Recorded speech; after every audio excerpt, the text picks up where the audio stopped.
Robert Saleh's fired. Let's talk about it. First and foremost, always liked the move ever since the Jets hired Saleh. I thought that he was obviously a great change of pace from Adam Gase, that disaster of a situation. And Robert Saleh, we had high hopes for the guy. Obviously, he comes in, Joe Douglas was kind of hired under strange terms.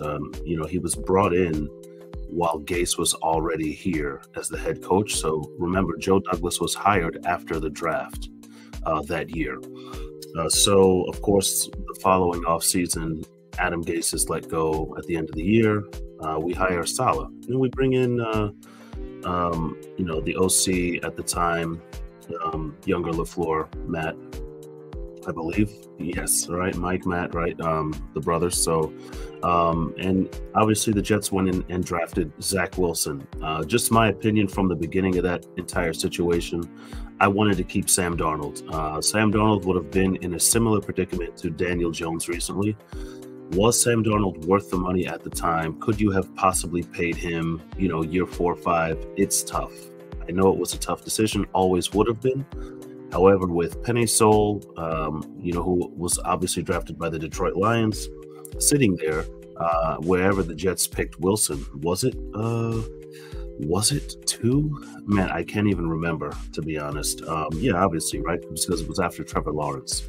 So the Jets got Zach Wilson, and, look, he had one throw that was a highlight throw at a combine or in a what was it? What the hell was it? His pro workout. What a joke. I mean, but hey, you know what? Anyone at 2 most likely would have drafted him. Similar to previous drafts where you had a guy like Rosen, right, in the Darnold draft. So I get it. The Jets did what they did. And so ultimately what happens is Zach Wilson is a disaster at quarterback, and the Jets let go of their OC at the time, LaFleur, which, in hindsight, if you could, have this current team that you have right now with LaFleur in that OC position, I don't know. I just don't know, right? It's probably a better situation. If you could have had kept Sam Darnold, and still brought in Saleh with LaFleur, I don't know. It's probably a better situation. But again, hindsight's always 2020. So now we move forward with Todd Downing. And of course, because Nathaniel Hackett lost his play calling duties, but he's still the OC. I hope this doesn't prove to be another Jet disaster. It won't. I don't think it will. Hackett's there because he's Aaron Rodgers' friend. And there's nothing wrong with that. At the end of the day, the quarterback needs to be, he needs to have what he needs to have. And how do you define that on and off the field? Well, the on the field stuff's easy, right? I mean, the offensive line's got a pass block. The Jets need to start running the football. They need to start run blocking better, opening those holes, and the running backs need to hit the hole. Something that I have way more confidence in Braylon Allen at this time than I do Breece Hall. Breece Hall, remember, he did start to dance a lot at some point, even in his rookie season. Saleh said, hit the hole. I think that what started to happen, if you take a look at Breece Hall, Sauce Gardner, and specifically Garrett Wilson, that trio of rookies once upon a time, they all started to take on the personality of Robert Saleh, and it started. And I think it affected the way that they played the game of football. They went from being absolute dogs at their position to being really talented underachievers. And I know Garrett had over 100 yards this last game.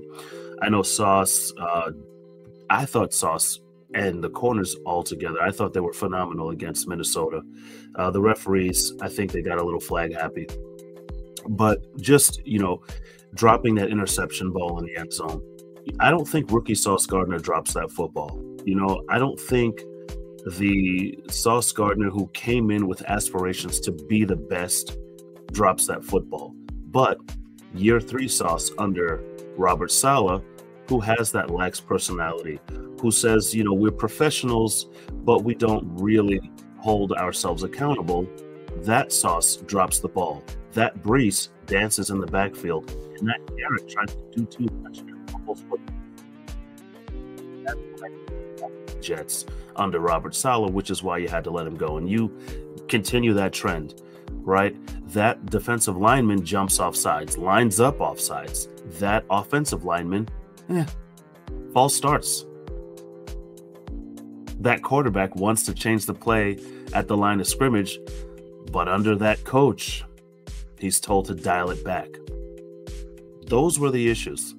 Those were the issues. And after 5 games, it's probably a blessing in disguise that the Jets didn't hit that 50-yard field goal and beat Denver, because they'd still be sitting here at 3-2 with a winning record. And I think it would be hard to fire Saleh with a winning record, regardless of, what you feel about him or what we felt about him. At 2-1, we couldn't fire Saleh. We just couldn't, right? I mean, Woody Johnson, the New York Jets. You couldn't fire him at 2-1. It was difficult again. 2-2, that Denver loss, that opened the door for sure. For sure. And, because you go out to Minnesota and, you go out to London to play Minnesota, you have to face a 4-0 team at the time. So losing to a 4-0 team, no big deal. Everyone lost to them, right? But how'd you lose? The pick 6 from Rodgers was bad. The interceptions were bad. But again, just me, objectively speaking, I thought that 2 out of those 3 bad plays came after a drop on offense. I think Lazard had a drop on the right sideline at some point. The next throw was a pick 6. And I don't remember the other drop, if it was Garrett Wilson or someone else, or maybe it was Breece Hall. I think it was Breece Hall on the flat. Drop ball, the next throw, or the throw after that, interception. Again, I think that Rodgers started to force that ball, right? That pick 6 was a bit of okay, I'm going to get this out hot. But I don't, know that he normally does that. But I don't know what he was pressing for. The pick where he threw the ball to Conklin, I believe, he was like quadruple covered. I think that was Rodgers like, okay, you're not going to catch the ball in the flat. I'm going to get these yards downfield. You forced him into those. Again, okay, you didn't force him into those, but there is a human element to playing the position of quarterback, right? Obviously. And I think subconsciously, probably knowing that the coach was on thin ice, probably knowing that the coach disagreed with the play calling at the line, changing the plays, he probably disagreed with Hackett, probably wanted to get all of these things were in the mind of Aaron Rodgers. And so again, I don't blame the players, they dropped the pass, but these are the things that happened. And the next throws, interception. The Jets recovered fully with a chance to go and win the game. And when Aaron Rodgers needed the referees to give him a call, like Sam Darnold got for his wide receivers, the Jets didn't get that whistle. The Jets didn't get that flag. But I think based on the way that the refs are calling that game, throughout for Justin Jefferson, on Addison, whether it was Sauce, whether it was DJ Reed, who was excellent in that game. DJ Reed was phenomenal in that game. But anyway, the refs were very, very quick to throw the flag for holding or for PI. Gilmore could have gotten one of those calls on that play. I would have probably called holding, one of those before the ball was thrown. I mean, Mike Williams essentially was beeline right to, whether he was going to the front pylon or the back pylon, he was going into the end zone. And his arm position, Gilmore just had him like this. And then the ball comes out, Gilmore lets go and makes the pick. Come on, man. That easily could have been called something. First down, first and goal, Jets win that football game. Because by that time in the game, their offense was doing well enough to get it in there. And from the previous week, first and goal, where they just were a disaster, they probably hand the ball off to Braylon Allen or Breece or both or whatever, and they get in the end zone. Maybe a jump ball. Garrett Wilson was actually playing well. Maybe a quick slant, something. They would have scored. But, again, all in all, here they are. 2-3 with a chance to go Monday Night Football at home and beat Buffalo. This is essentially, what's so interesting symbolically about this game? Aaron Rodgers was supposed to make his Jet debut last year, Monday Night Football, home against the Bills. You could look at this game as a week 1 of sorts. Because, again, in that game, you win the game and you're tied for first place, essentially, right? With the other teams that were 1-0. It's a very similar situation now. It's a new season for the Jets, just like it was at the start of last season. Yeah, 2-3, whatever. You win this game, you're at 500, but you're holding the tiebreaker for first in your division. And it's the Bills, and it's Monday night. And why not, right? Because the Jets tend to do well versus the Bills. I could be mistaken, but I think, with the game Rodgers started and Wilson finished, and then the year before, Zach Wilson had one of his best games ever. The Jets beat the Bills at home. So this could be 3 straight at home against the Bills. If it's more, I don't know. That's irrelevant. But, I mean, it's relevant in the sense that the Jets have played well against the Bills at home. Go win the football game, get first place, water under the bridge. You move on, right? One of the things I wanted to touch on is, what does the road look like if you lose to the Bills? It looks like it's looked over the past 15 seasons, whatever it's been since we've missed the playoffs. It looks like you got to go to Pittsburgh now on Sunday Night Football. Wait, let me get the games right. Is that oh my goodness, what a disaster.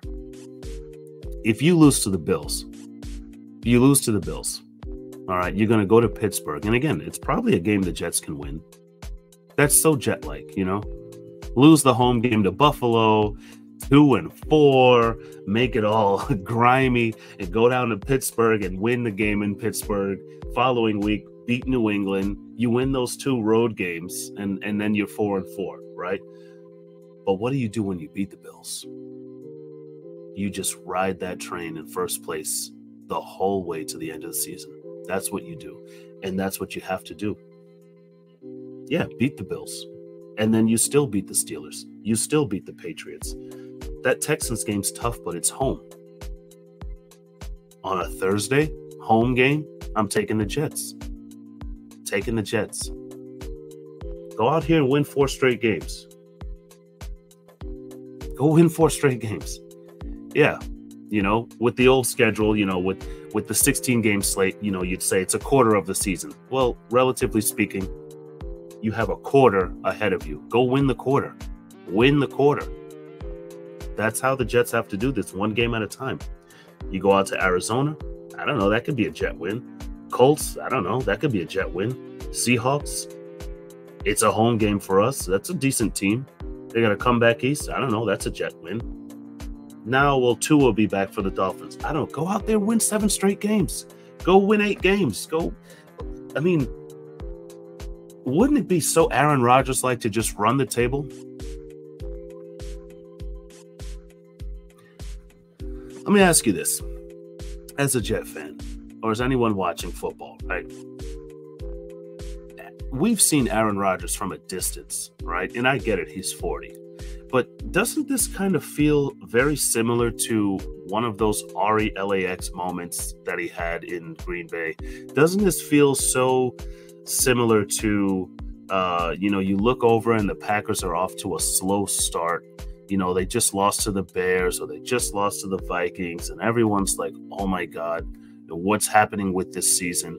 And the next thing you know, they go to Dallas and get a win, or they come to the Giants and get a win. They go to Baltimore and get a win. They start beating the other really good teams across the league, right? And then they play the other teams and they completely mop the floor with them. And next thing you know, you look up, it's January, and the Packers were in the NFC Championship game.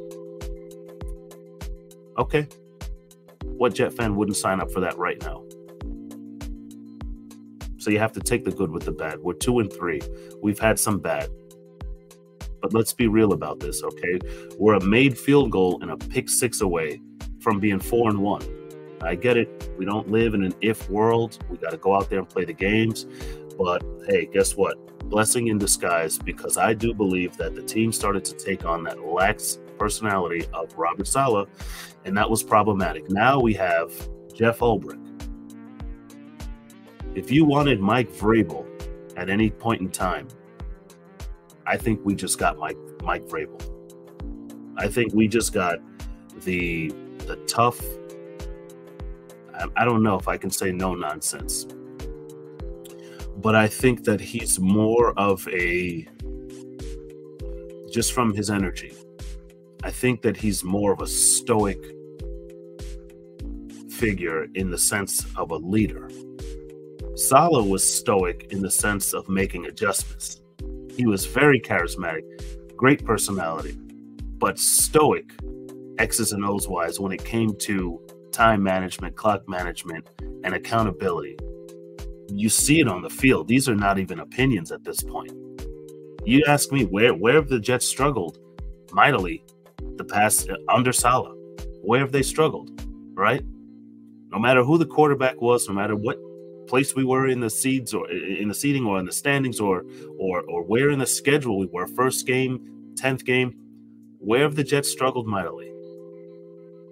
Penalties, right? And drive. And they get a little success and they crumble. Remember, there was a Jet team a couple of years ago that was 7-3. Ironically, Mike White was the quarterback, and they had a very pivotal game. I think they may have been 7-4, trying to get to 8-4 at that time, and they lost a game in Minnesota where Mike White was phenomenal. You can almost look back at Mike White. I'm not even kidding. You can almost look back at Mike White and say that guy was succeeding in spite of Robert Saleh. I won't dive too much into that. I'm just saying it looked like he had that mentality of just going and getting it, right? He lost C.J. Mosley on the field a couple of games ago. One could argue that with C.J. on the field, things may have been better in spite of Robert Saleh. Again, it's tough to say that because his strength was defense, and the defense pretty much always looked good, minus the penalties. Minus the penalties. And the penalties have killed you. But again, Albrecht, first thing I'm looking for, in addition to winning a football game, is less penalties. I'm looking for the Jets to be more disciplined, more diligent in their duty, way more disciplined. And you know what? If you do that and you still somehow lose to Buffalo, I think we can live with that. I really do, because what it speaks to is you go out there and you don't get 100 yards of penalties, and you just go out there and you get beat by a Buffalo team that really needs a win too. And that game ends, 20-19 or something like that. Man, that would suck. It would hurt. But if we didn't lose because of turnovers or penalties, and two teams just went out there and fought and Buffalo wins, we can live with that, because we know that type of effort is going to beat the Steelers. That type of effort is going to beat the Patriots, the Cardinals, the Texans, maybe not the Texans, not just like that, but that you come out and you give an A+ effort, it's going to win 70% of the games. And that's what the Jets need to do right now. They need to win 70-80% of the games moving forward. And their opponents on paper are still inferior, about 70-80% of them. So, hey, go out there and get it done. Go out there and get it done. Robert Saleh, I don't know why when I mention his name, it feels like it's like rest in peace. No, but man, peace to that dude. Peace be upon him, his family. It's got to be tough. The guy's got like 9 children. It's got to be tough, dude. But hey, at the end of the day, everyone knows the business is cold. The business is really cold. I'm glad the Jets didn't do some kind of a circus act and fire Saleh, get rid of the whole regime, and bring back Rex.